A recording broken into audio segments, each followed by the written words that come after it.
बात उस समय की है जब गांधी महाराष्ट्र की पूना यरवदा जेल में थे और लंदन से सांप्रदायिक निर्णय यानी कि कम्युनल अवार्ड की घोषणा हुई।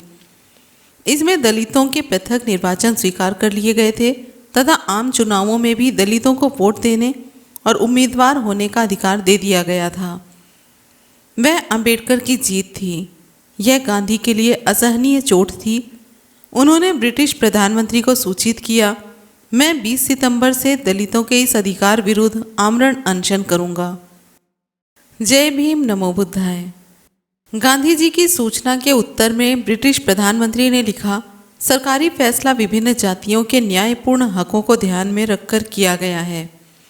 ये उस समय तक नहीं बदला जा सकता जब तक सभी संप्रदाय समझौता करके कोई योजना न पेश करें, जैसा कि निर्णय के साथ ऐलान किया गया है। ब्रिटिश प्रधानमंत्री के इस उत्तर से सारा पासा ही पलट गया। गांधी जी ने भूखे रहकर मर जाने का अनैतिक दबाव ब्रिटिश सरकार से हटकर दलितों के साथ समझौता करने पर हो गया। अब खोज होने लगी कि कौन ऐसा नेता है जिसका निर्णय दलितों को मान्य हो। इस कसौटी पर स्वार्थी नेता पीतल निकले। सिर्फ बाबा साहेब ही सोना साबित हुए। इससे सारे देश में क्षोभ और चिंता का वातावरण पैदा हो गया। पंडित मदन मोहन मालवीय ने नेताओं की एक परिषद 19 सितंबर को ही मुंबई में बुला ली।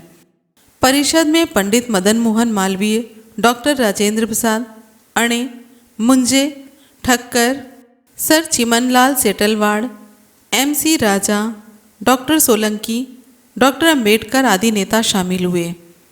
डॉक्टर अंबेडकर ने कहा, दलित जातियों के हितों के विरुद्ध गांधी जी का आमरण उपवास करना दुखजनक है।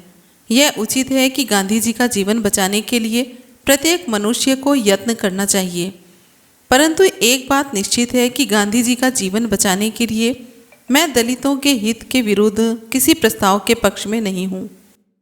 डॉक्टर अंबेडकर की बात पूना में गांधी जी को सुनाई गई। गांधी जी ने कहा कि मुझे दलित जातियों को सुरक्षित सीटें देने में आपत्ति नहीं है। दूसरे दिन अर्थात 20 सितंबर को गांधी जी ने आमरण अनशन शुरू कर दिया। फिर बंबई के नेताओं की परिषद हुई। सुरक्षित सीटों की बात पर डॉक्टर अंबेडकर ने कहा, इस प्रकार में खलनायक होना मेरे हिस्से में बदा है, परंतु जिसे मैं पवित्र कर्तव्य मानता हूँ उससे मैं विचलित नहीं होऊंगा। मैं अपने लोगों के न्यायोचित हितों के प्रति विश्वासघात नहीं करूंगा, फिर भले ही आप मुझे नज़दीक के खंभे पर फांसी पर चढ़ा दो। देश में लहर सी दौड़ गई।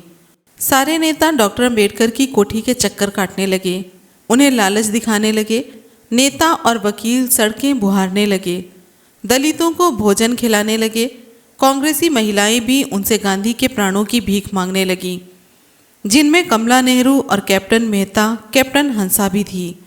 किंतु बाबा साहेब इन प्रलोभनों और सुंदर रमणियों के लालच से नहीं डिगे। 23 सितंबर को डॉक्टरी रिपोर्ट आई कि गांधी जी के प्राण खतरे में हैं, उनकी हालत चिंताजनक है। तब कस्तूरबा गांधी डॉक्टर अंबेडकर की कोठी पर आई और अपने सिंदूर की भीख मांगने लगी और उन्हें माता भीमा की कसम दी।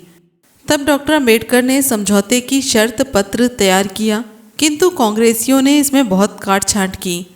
डॉक्टर अंबेडकर ने इसलिए समझौता स्वीकार कर लिया कि लंदन के निर्णय में 15% के हिसाब से 223 सीटें मांगी थी और अब कांग्रेसी पृथक निर्वाचन हटाकर संयुक्त चुनाव प्रणाली में 18% के हिसाब से 256 सीटें दे रहे थे।